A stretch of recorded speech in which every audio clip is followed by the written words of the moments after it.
It's a matter of historical record that Jesus of Nazareth died and his body was placed in a tomb.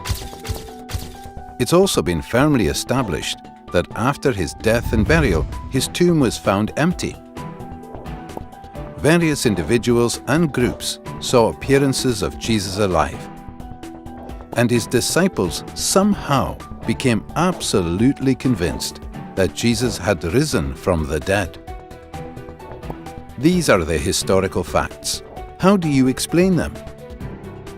Down through history, various naturalistic explanations have been offered to explain away these facts. Let's examine the four most popular ones. First, the conspiracy theory. According to this view, the disciples faked the resurrection. They stole Jesus' body from the tomb and then lied about seeing Jesus alive, thereby perpetrating the greatest hoax of all time. However, this theory faces overwhelming objections. It's hopelessly anachronistic. It looks at the disciples' situation through the rear-view mirror of Christian history, instead of from the standpoint of a first-century Jew. Jews had no concept of a Messiah who would be defeated and executed by Israel's enemies, much less rise from the dead.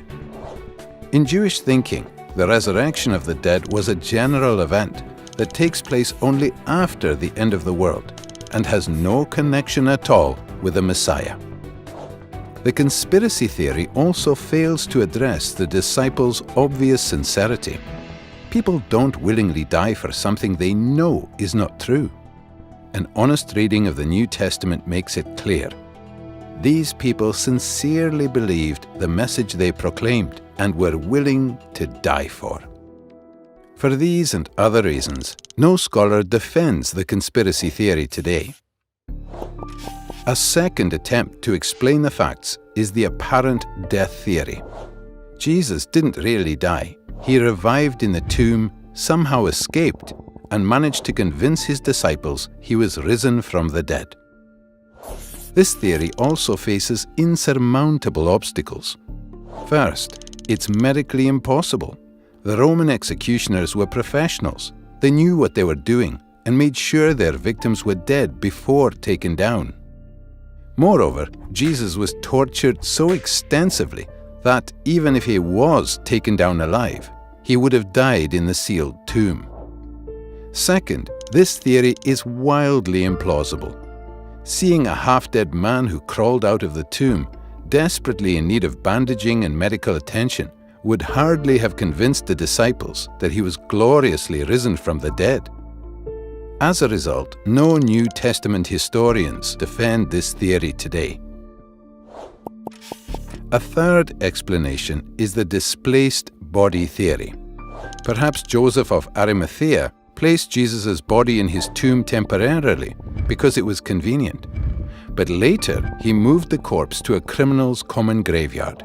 So, when the disciples visited the first tomb and found it empty, they concluded that Jesus must have risen from the dead.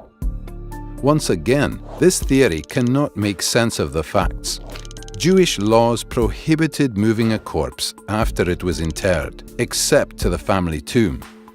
What's more, the criminal's graveyard was located close to the place of execution, so that burial there would not have been a problem. Also, once the disciples began to proclaim Jesus' resurrection, Joseph would have corrected their mistake. So, once again, no current scholars endorse this theory. Finally, the hallucination theory.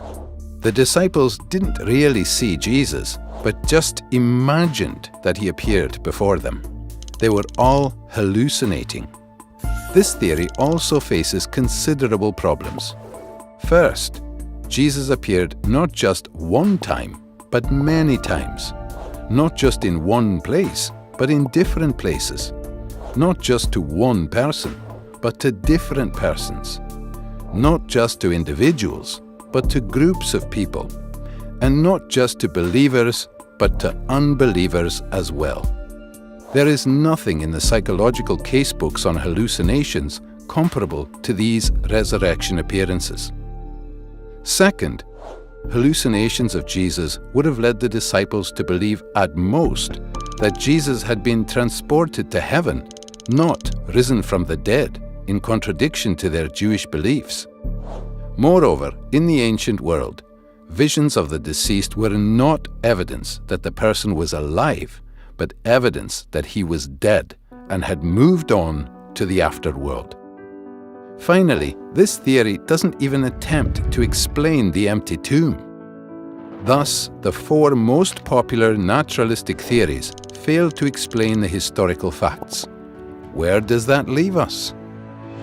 Another possibility is the explanation given by the original eyewitnesses that God raised Jesus from the dead. Unlike the other theories, this makes perfect sense of the empty tomb, the appearances of Jesus alive, and the disciples' willingness to die for their belief. But is this explanation plausible? After all, it requires a miracle, a supernatural act of God.